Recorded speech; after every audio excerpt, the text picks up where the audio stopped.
please keep going. So you said there were two things. One was intermittent reinforcement, right? Yes. And there was another one. It's the push-pull relationship. Oh, So in a relationship with a covert narcissist, you get this push-pull happens like a yo-yo back and forth.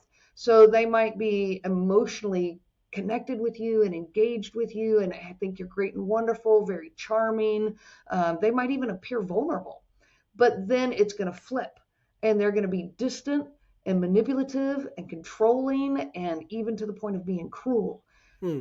and you never know what you're going to get. People call it the Dr. Jekyll, Mr. Hyde. Okay. It's Mm-hmm. that kind of context where you never know what you're going to get. What kind of mood are they in? What kind of glasses? I call them glasses. We're either in our good glasses or our bad glasses. If we've got our good glasses on, everything about you is wonderful and amazing, and you're the best child in the world. I am so lucky to be your parent. If the parent has their bad glasses on, the covert narcissistic parent, then everything you've ever done has been a disaster. And Mm-hmm. everything that's wrong in our world is your fault. Yes. And they bounce back and forth between that really inconsistently.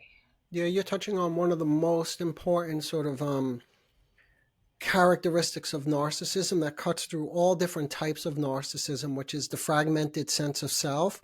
Hmm. We typically call it splitting, but I think you're nicely describing, like clinically, what splitting looks like. Yeah. Yeah, I would love to hear your definition of splitting because I do. That is what I understand that to be.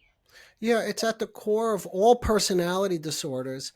And basically, what it means is they never develop an integrated sense of self because Hmm. early in development, what happens is if things go accordingly, something develops. It's just a psychoanalytic word that's called object constancy, which means they finally begin to develop a capacity to hold both good and bad in mind. It's a real developmental achievement. It's not easy. Most people don't even accomplish it, especially people at the borderline or the narcissistically disturbed individuals.